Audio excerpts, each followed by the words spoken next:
Hello, friend. I wanted to just kind of look at you. I know that it's not the same as coffee, but let's pretend that I just took you out to coffee and we're sitting down and sharing our stories. It's important to me that you hear my story before you dive into the course because I want you to know where I'm coming from. I want you to know, and I've been honest about the fact that I am not an expert. I am not a nutritionist. I am not a doctor. I am just someone who has walked through chronic illness. I have walked through infertility, endometriosis diagnosis and surgeries, adenomyosis. I've walked through recurrent miscarriage. I've walked through pregnancy and a C-section and motherhood, and it's been a long journey. And there are many days, as you've probably already realized, that I genuinely didn't want to be here anymore. It was just hard. It was hard stuff that I didn't feel like I was equipped to handle. And so the fact that I'm getting to create a course like this that's speaking specifically to women who are experiencing, whether it's chronic illness or chronic fatigue, or you're just not feeling like yourself, or maybe you've had your first panic attack, or you're walking through depression, or maybe you just lost a baby, or maybe you're pregnant and you want to do everything you can in your power to walk through a healthy pregnancy. I don't know what it might be for you. Maybe you need to or you feel like you need to lose weight. Maybe you need to gain weight. I don't know what brought you here, but I want you to know that I'm grateful that you're here. And I want you to know that my promise to you is to come as I am and to be as gentle, but also honest, like to be as honest as I wish somebody would have been with me, to gently, lovingly push you into what I believe God has for you. And so I'm not going to preach healing in the sense that you take this course and everything's going to be better, or even that your body will be completely healed on earth. I believe that God is a healer. I believe that He is the great physician, and I will celebrate that all day long. But I also know the truth of the gospel and what Scripture tells us is that this world will be hard. In this world, you will have trouble. It didn't say you might. It didn't say there's a chance. It said you will, but take heart. I have overcome the world. And so you can implement any diet in the world. You can implement any medication or supplement or workout regimen or whatever it might be. But I promise you guys that you will never be restored. Your body will never be restored. Your mind, all of these things, fully, completely in the way that God designed it until we are with Him. And I believe that. And so I want to make that clear at the beginning of this because I think that it could be easy to come and think, okay, well, she loves God, and so she's going to teach from a biblical perspective, and this is going to be like health and wealth, and I'm going to leave feeling so good. And while I do believe that the Bible can definitely give us, things to be so happy about and joy-filled about, I also know that God allows His people to suffer well for the sake of sanctification, for the sake of glorification of Himself.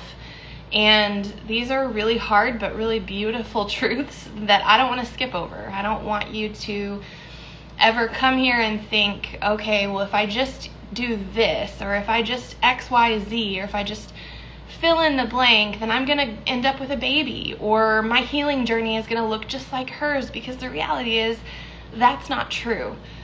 The way that I stumbled upon pro-metabolic eating and nourishment, I'm just going to kind of tell you my story so that you have a sense of where I'm coming from. I am currently 32 years old, and my health journey started unbeknownst to me when I was about 19. I had my very first panic attack. I had been incredibly healthy up until that point. I had been very thin, very fit. I was an athlete. My life had been really easy. I look back on it and I'm like, man, I had no clue. It was just a different world then. It was a different thing.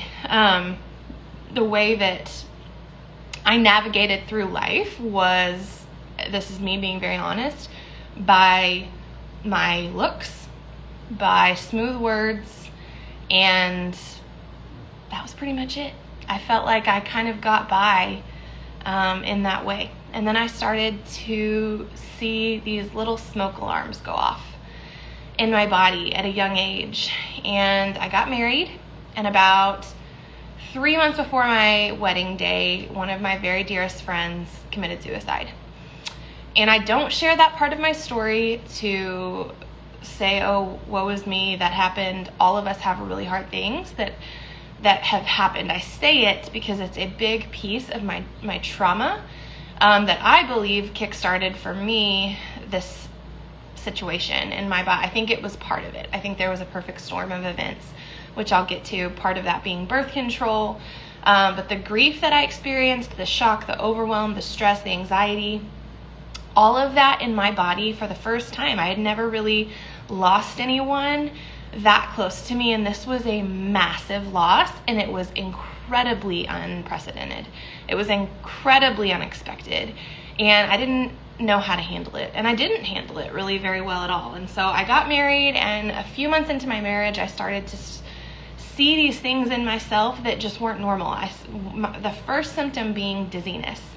I started to get really dizzy. My husband was a youth pastor at the time. We were at youth camp, and I remember having to go back to my little cabin because I just was so disoriented. I was so dizzy, and that was just a weird thing that I'd never experienced before. So it started slow. That was my very first sign. And then slowly but surely, I started to not really be able to catch my breath. I would do that like all day, but didn't ever feel like it did anything for me. And then slowly but surely, these things started to pop up one after the other until I landed in the emergency room having a full-blown panic attack, and I had no idea what it was. I was convinced that I was dying, and at that point I was about 22 years old, and I said, what is going on? And they said, you're having an anxiety attack.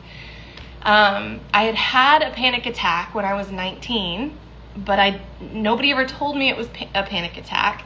It happened, and I just thought that was a fluke, weird thing, that'll never happen again, kind of a situation. Well, it did when I was 22, and that's when I realized there's something off. There's something really wrong. And I had been on birth control for about a year at that point. I got off of it, and one thing after the other just started to crumble. My periods got out of control. They were incredibly painful. I had really severe PMDD symptoms, premenstrual dysphoric disorder, which is essentially PMS on like extreme steroids. You have suicidal ideation, and you get very, very, very depressed before your period, and it's just not good. But that started to happen, and I started to gain weight, and I started to become very detached from myself. It was just very weird. It's hard to even explain it, but I ended up begging my husband to take me to the mental hospital in our city.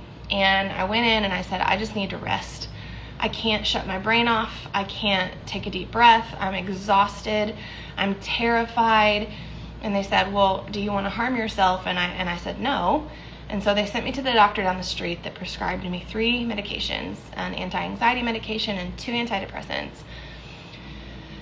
And I got on these medications because I was desperate and I needed to do something.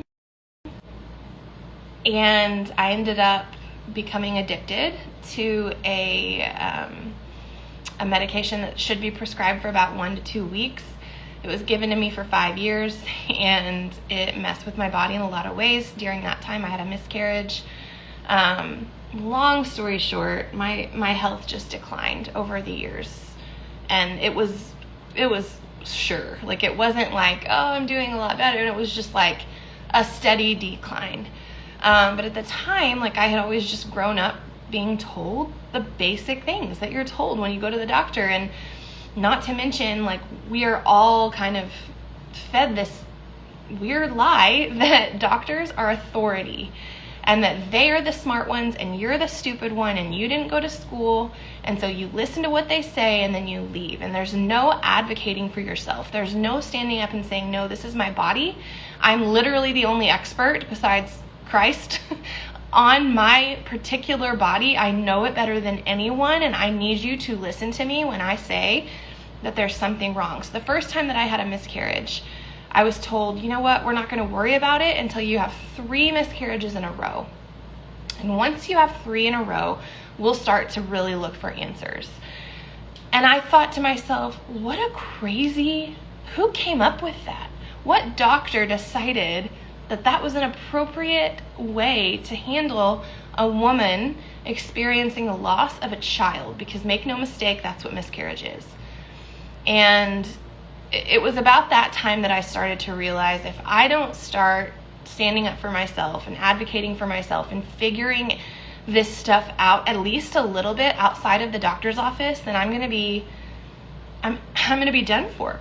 I'm going to take a quick sip, sorry.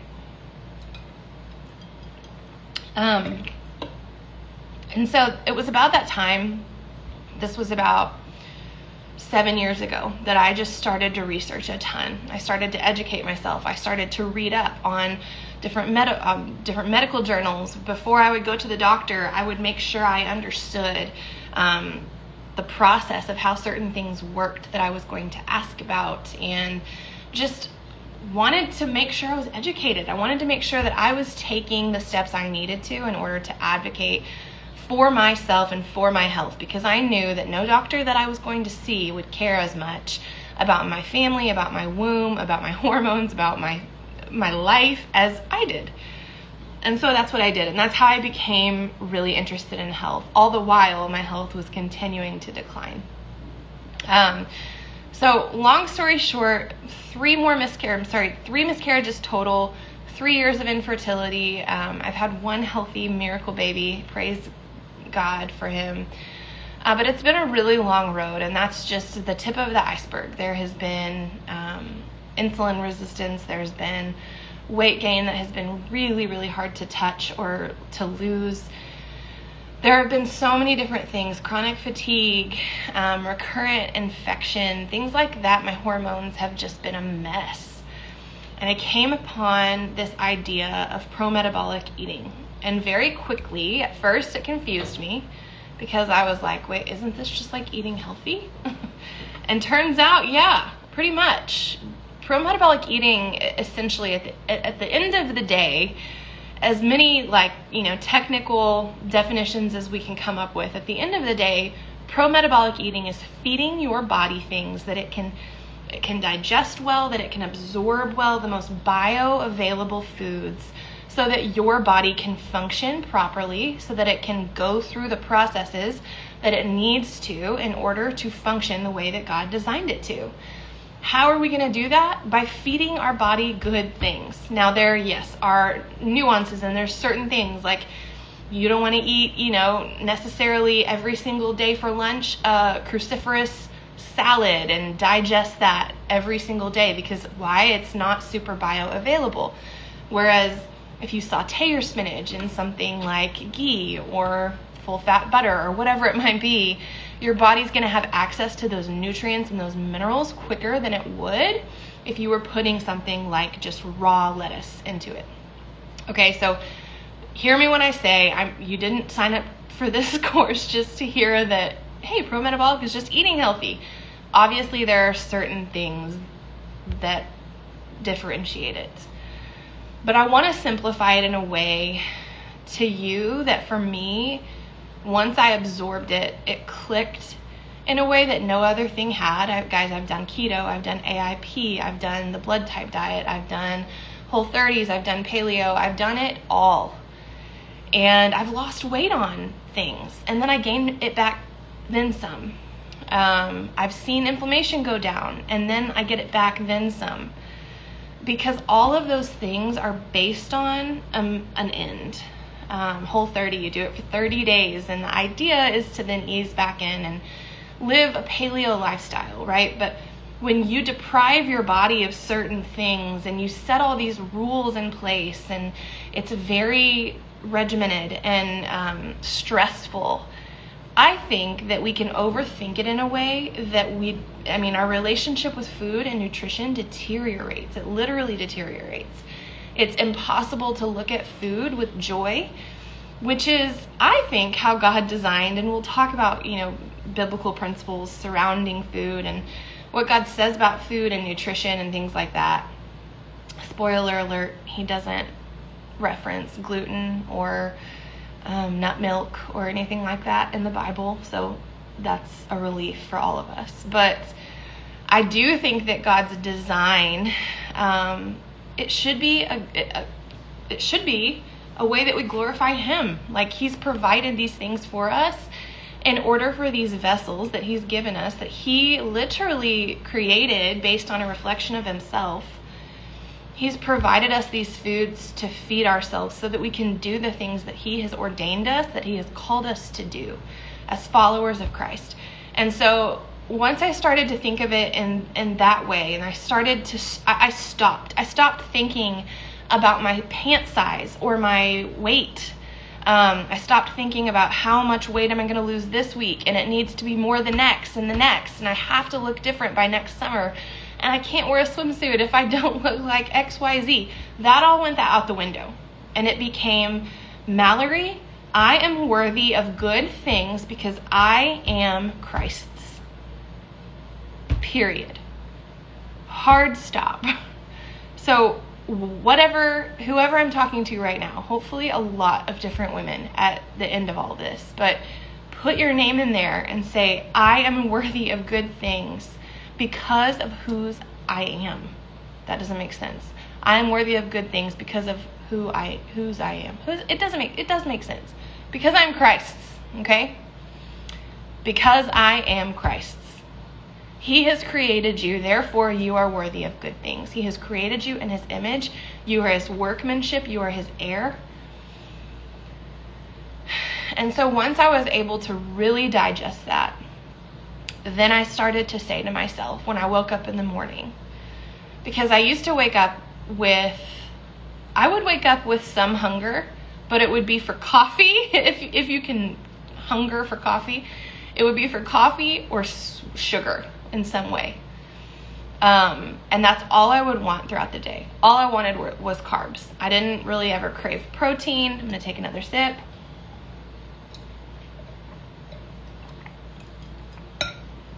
I didn't really ever crave protein. And for so long, I was so exhausted that it was just too hard for me to do the work that it required to feed myself the things I knew I needed to eat. And so I don't know if you can relate to that. You get in this cycle and you feel so bad about yourself. You feel so exhausted. You're already spent because, hey, life's hard. Okay, so like we're dealing with other things.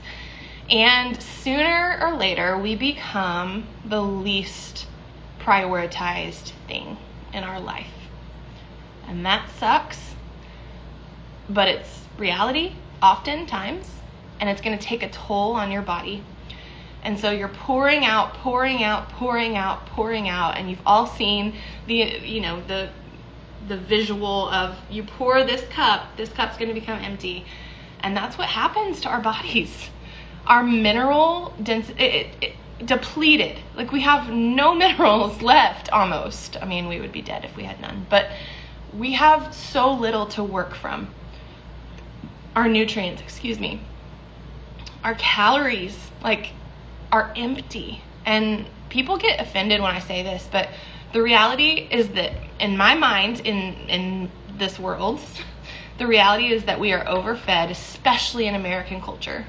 You go to any restaurant, and I promise you go somewhere in another country, and they would look at the servings that we get as Americans and think, you could eat that you could split that into freaking 4 meals. We are overfed and we are undernourished. Our soil is depleted of so many good things in the name of production and money. And it's sad, but we don't know it. Ignorance is bliss. It was for me until my body started to sound off all these alarms that were obviously not normal.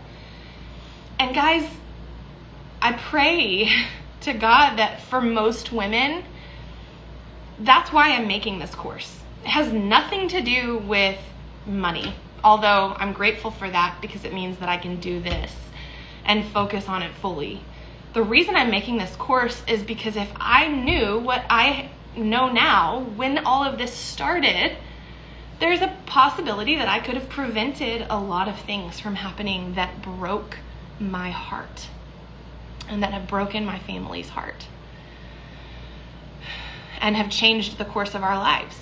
And I could choose to dwell on that and get really sad about it and depressed about it, or I could do something like this that maybe at the end of the day helps one of you realize that this symptom, this thing that keeps happening is not normal. And when you go to the doctor and you tell them about it and they look at you like you're crazy and they say, just go take an ibuprofen, sweetie, you're gonna be fine. You have the courage to stand up and say, respectfully, these are the avenues that I would like to look into together. And respectfully, I'm not gonna take A, B, and C until I know for sure that these hormones are in alignment, that these minerals are in alignment, and that X, Y, Z has been examined.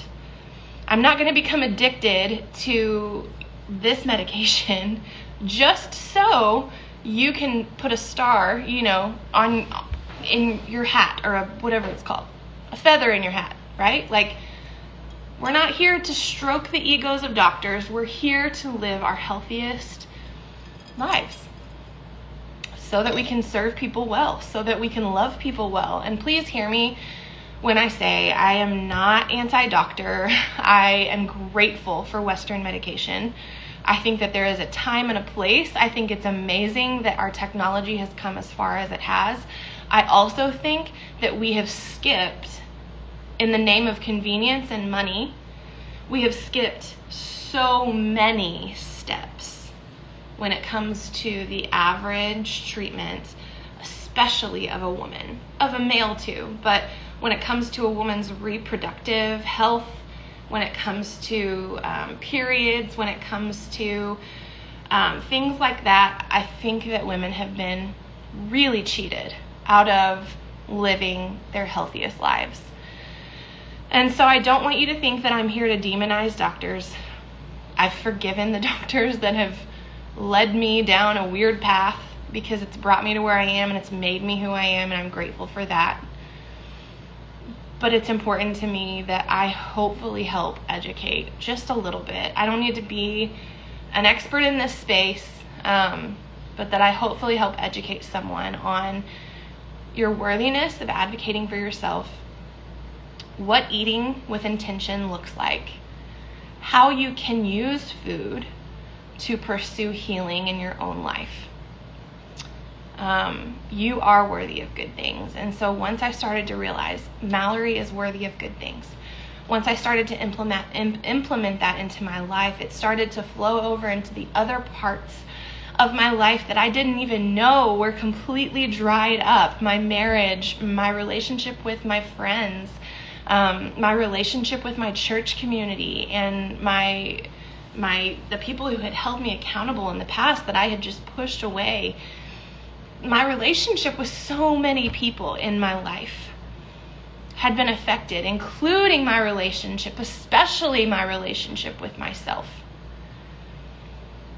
And so I started slow. I didn't start, like I said, to lose weight. I started so that I could remember what it was like to sit in the kitchen and to eat, to slice up a really, really, really fresh, perfectly ripe avocado, and then slice up some tomatoes slowly and put those together and slowly mash them up, and not in a way where I needed to get dinner on the table or I needed to scarf it down before soccer practice, or I was eating late in the night because I had work deadlines or whatever. It was just this act of being in my home, in my life, being present without Instagramming it, without needing to tell anybody about it, of honoring this fact that God has given us a need to nourish ourselves. And He's given us the tools we need in order to do that well. And that's what this is about.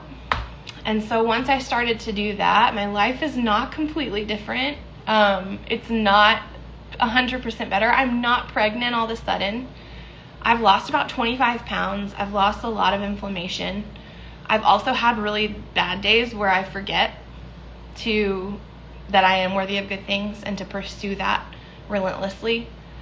But my mentality surrounding food, my mentality surrounding my physical self and my worthiness in my marriage and things like that has shifted greatly. I have seen my body start to take shape and change in a way that is only a representation, what could be a representation of healing from within, from the inside out. And that's what I'm praying you experience. I'm so glad that you're here. I didn't mean to share my entire life story, but I think it's important, if you're going to be listening to me talk, that you kind of know where I'm coming from and know what my goals are here so that I can best serve you. I know that so many of you have messaged me and said, this is what I'm dealing with. It's so hard, and really I just need somebody to care. And so I want you to know that I care. I know that I might not know you personally. I wish, like I said, that you and I were sitting down for coffee one-on-one. I would prefer that. I'm way better one-on-one than I am talking to a screen or going to parties. My husband's way more fun at parties than I am. It is what it is. It's fine. But the point is that I care ultimately about the women who step into these quote-unquote doors and learn about what pro-metabolic nourishment is, and hopefully are reminded about who they are because of who Christ is. I am praying for you as you work through the content and as you move past this. This is just one tool that you can put in your tool belt on your health journey, and I pray that it blesses you. I pray that it is abundantly useful to you, and I am so grateful that you're here. Thanks, friend.